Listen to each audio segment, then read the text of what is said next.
Alright, hey guys, welcome to the cleanup episode. This part here is like the only part of this whole cleanup bit I'm going to be doing in live commentary, but I am going to be going back to live after all this is done. Just because in post I can have a thought for more than like 2 seconds. Because as you'll see, a lot of these gem paths don't last super long.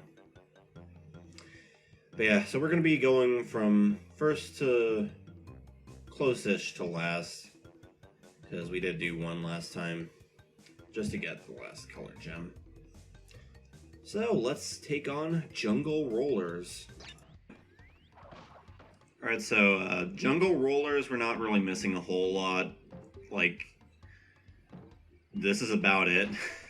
There's just like 3 crates with lives in them up here. And that's about it.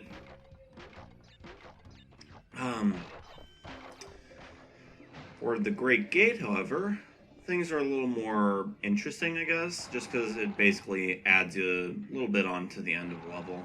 Not a whole lot, but, you know, another section. So, it at least doesn't feel quite as much like you're just playing the same level twice. So there's that. There's absolutely that. That being said, it is just one extra section attached to the end. Pretty much. That said, there is something kind of interesting here.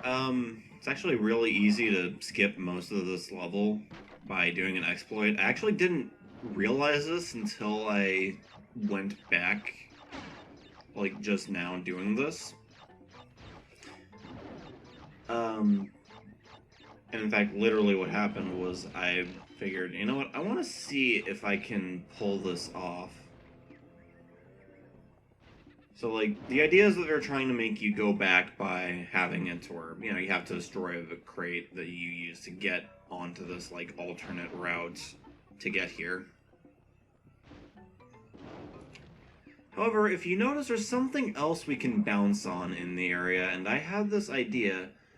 What if I tried using that to get over there after destroying the crate, so I didn't have to do all this extra shenanigans over here? And yeah, I did use a save state to try this out, because I wasn't sure if I could do it, and I just wanted to see if I could. And you'll actually see I end up reloading here, just because, you know...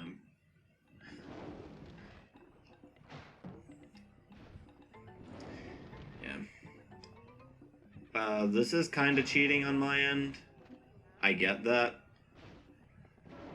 But also, like... I mean, honestly, at this point, I don't typically like doing the cleanup bit of Crash 1, just because, you know... It's basically just repeating what you've already done again. For like a... Like, this whole recording was like over an hour of just like going back and doing old stuff again. I'm pretty sure. I don't remember for certain, but I'm pretty sure that was how it was. And we have about 9 minutes remaining of that hour.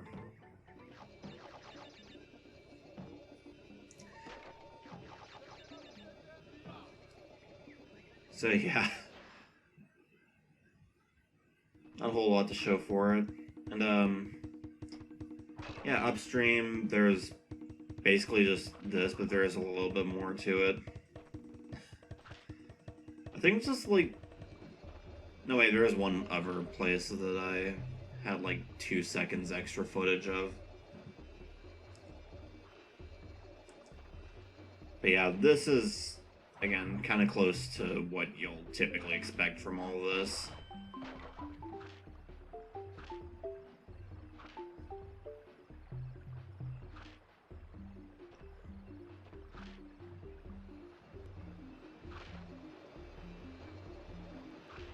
Yep. And yeah, a couple of these do have different exit portals, kind of like how the what was it? The level we got the yellow gem from was.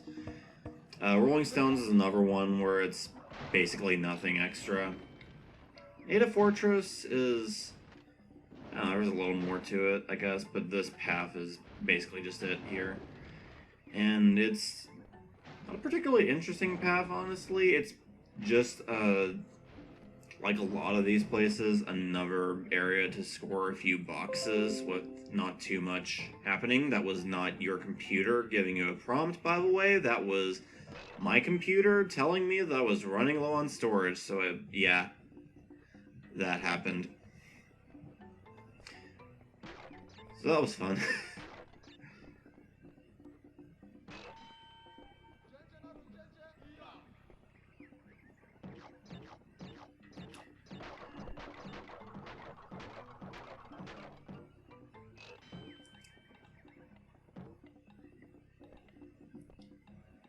Once again, not a whole lot happening here. I guess maybe it would be kind of tricky to avoid, like, falling into death pits if you're, like, not aware of how hitboxes work, typically. Up the creek, as you can see in the bottom there, this wasn't actually something I needed a colored gem to come back for, but I did miss a few boxes, and I don't remember if I, like, thought there was a colored gem here that wasn't actually, or that I needed a colored gem here that I didn't actually need, or if I just didn't notice during the video. I don't know, but that's basically all I missed. And yeah, those boxes are horrible. Road to Nowhere. Yeah, there's 2 gem platforms here. This one's the more interesting of the bunch, I guess, and also the least frustrating, although you'll see I kind of messed something up in what I'm trying to do here, and ended up using up a mask that I didn't need to use up. But it's fine, because, you know, I still end up with 2 masks anyway. And yeah, what you're supposed to do here is you're supposed to, like, spin into the exclamation mark box up there. But I missed the prompt, so I ended up just spinning into the TNT box, and that worked. It definitely worked. And yeah, bobbing into this TNT box that shows up later is how you're supposed to break that TNT box, but, you know. Kind of doubles as a backup, I guess. And there's also a little area, like, near the end, as you see here, which basically just, like, moves you over the exit portal, and yeah, this part's mildly annoying. This is another instance of me not giving a shit, by the way. Just because this is a part that I always, like, screw up on and have to redo, like, the whole level on, and I'm just like, fuck that. Because again, this is, like, the point of the game where I just stop caring, usually.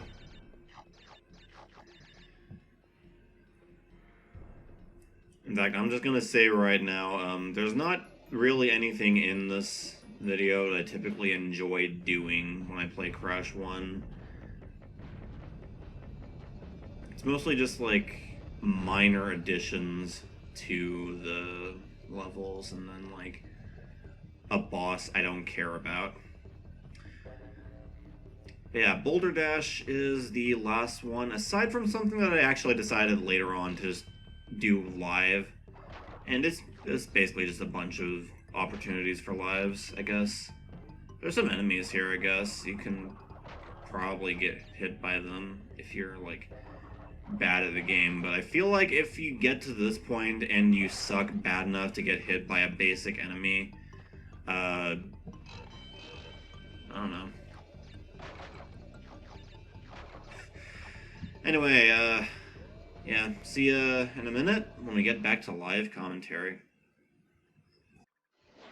Now we're at cortex power, so I feel like now's as good a time as any to switch back to live commentary. So hey, cortex power, this is a level I just kind of skipped through most of it because we couldn't do everything in here without the colored gem, and it's a bit too much of a hassle to get all of the crates that we could get. So, yeah, consider this the real run.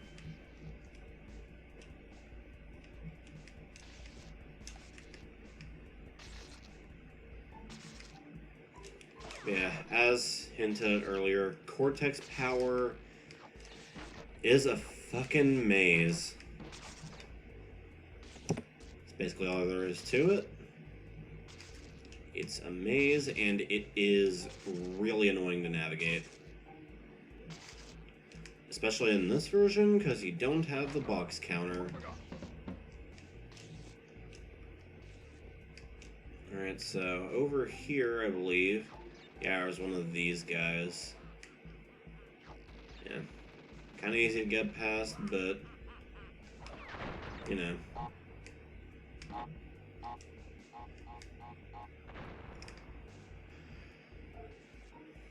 In fact, I think those guys are exclusive to this level. And we were supposed to, like, I guess we're supposed to be, like, Pinstripe's gang. Which, I mean, kind of falls on deaf ears for us, because, we already beat Pinstripe. You know what? Yeah, let's get that right away. Just so we don't need to worry about it later. But yeah, if it wasn't obvious, I really don't like cortex power. Like, at all. It's probably my least favorite level in the game. It's like so different from what the rest of the game is like, you know?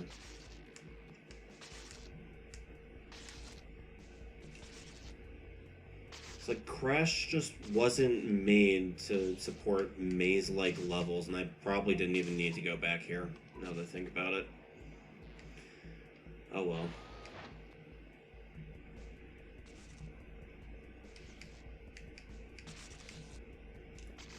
It's like Crash, the camera system in Crash is made to support a fairly linear, what I like to call hallway platformer, which, not really much competition on that genre, considering Crash is the only one of them that actually got any success, more or less. I guess yeah, I guess you could count Mario 3D Land and World as hallway platformers, kind of. Even though they're not, like, from the same perspective, they're, like, more of the, you know, but they still have, like, that same essence, I guess. But that's, like, the only, like, other game of this kind, like, this specific breed of platformer that feels like it got anywhere. Oh, god damn it, I hate this. Fuck it, I'm cheating. Wait. Oh, I'm dumb. Yeah, I didn't even realize most of those were TNT. Somehow.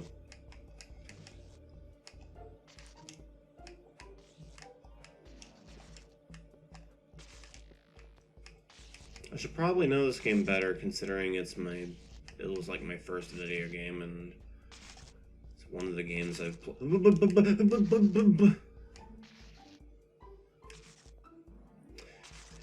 Alright, and it's like one of the games I've played like a shit zillion times over.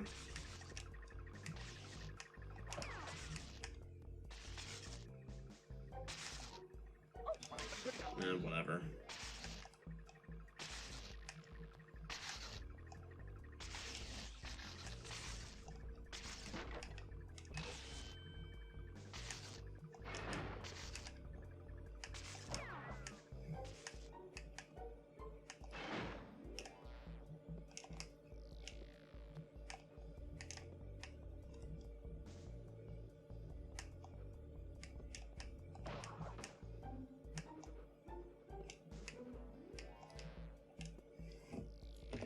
Okay.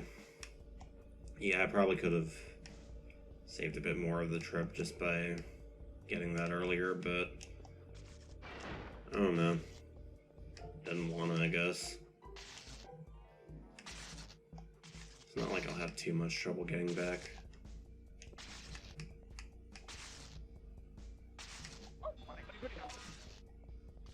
Alright, so I think we're about past the maze part of the level. So we should be good. Yeah, just one more of these to go and then we're golden.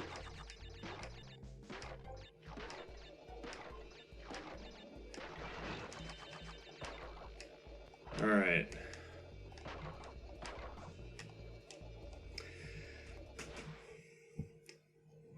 Well, smooth sailing from here on out, I guess. Except the only level we have left is, a boss.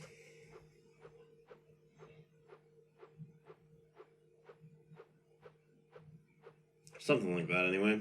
But yeah, here is all 26 gems. We are technically 100% complete with the game, but still got a bit more to go as far as, like, actual content.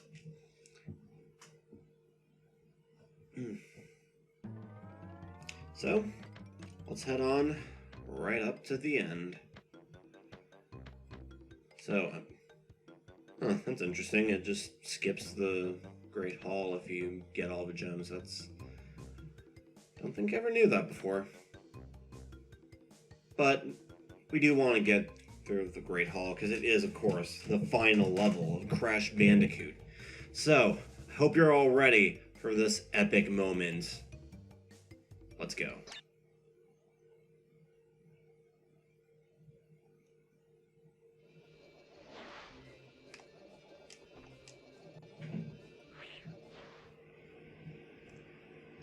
We did it, guys.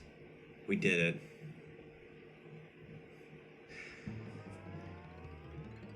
Alright, so I guess all it's left to do now is take on the final boss.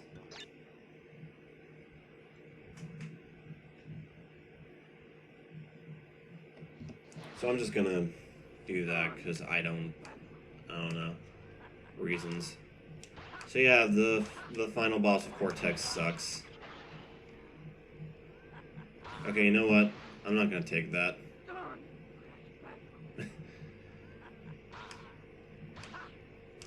Yeah, the final boss of Cortex kind of sucks. I think it's a little more punchy in this version, though, which is interesting.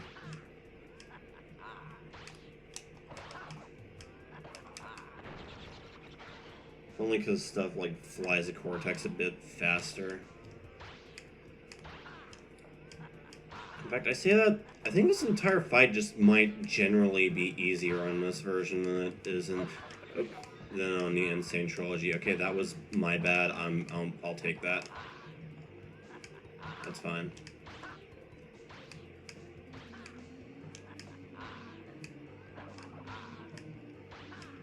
Alright, just need one more. Oh, come on. There we go. Yeah, this is just the whole fight, basically. It's not very interesting. Well, it gives us all our health back anyway. Which I don't think it does in the insane version. So that's an improvement. Or not an improvement, actually. That's... I don't know, that's like... I think this fight might actually just be a little better in this version than insane, which is kind of weird, because almost everything else is better.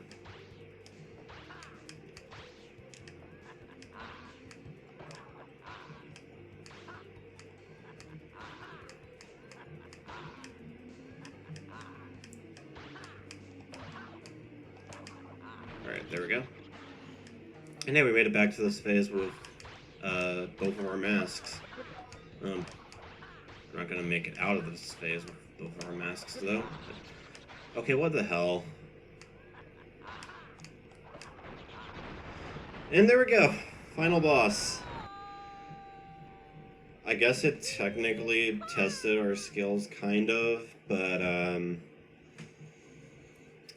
eh.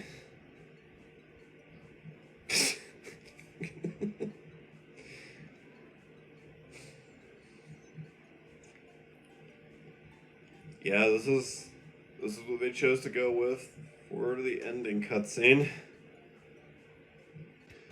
But yeah, anyway, so if you want to get that secret ending, you might have noticed there was a gem platform in the Great Hall. But not just any gem platform, a clear gem platform. So let's give that a look.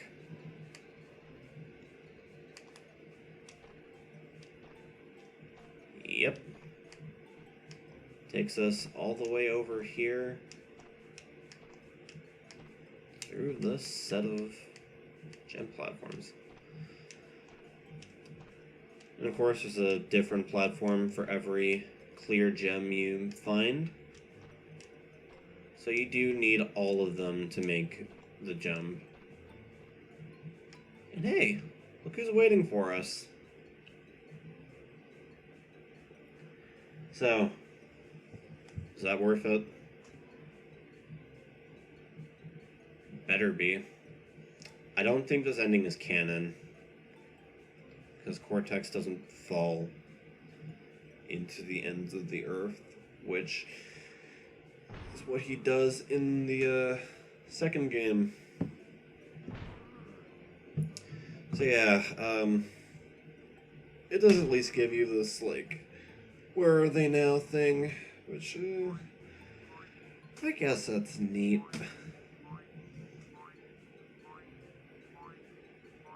And yeah, this part actually is canon. I know this because Ripperoo shows up again in the second game. I don't think Koala Kong ever... No, wait, I think he was in Crash Bash. Maybe in Crash Team Racing 2. So yeah, I guess he does show up again, just not in any of the later platformers.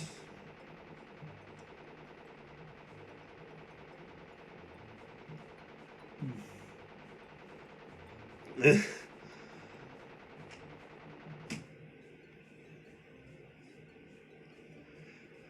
remember not even, like, knowing what gubernatorial meant back in the day. I just, like, saw that and thought, wow, that's a funny word, I think. Actually, I don't remember if I ever, like, got full completion as a kid. I might have. I know I remember seeing this ending cutscene, though, just because I used the cheat code. I know I did at some point. But yeah, I guess I'll cut this from the previous credits and just throw it up here. Yeah, Crash Bandicoot. As I said earlier, this was my first game. Because of that, it kind of holds a special place for me. I wouldn't say it's as good as the sequels. I think 2 is probably my favorite. 3 used to be my favorite, but then, I don't know. As I started playing it more and more, I kind of realized I would replay 2 a little more often than 3. Just because a lot more of 2 is good than a lot of 3, I feel like. And, I don't know, however way, this I don't think is as good as the sequels, at least the sequels on PlayStation, but I still think a lot of people tend to not give the game enough credit, you know? Because I'd still rather play Crash 1 than a lot of other games from the era. I don't know, part of that might just be I have a little bit more nostalgia for Crash than, like, Mario 64. I did have Mario as a kid, but I don't know. I just played Crash more because reasons. Yeah, my reasoning is reasons. That's about it. Yeah, there's the options. Wait. Okay. For a second, it looked like this is in mono the whole time, and I was like, what the fuck?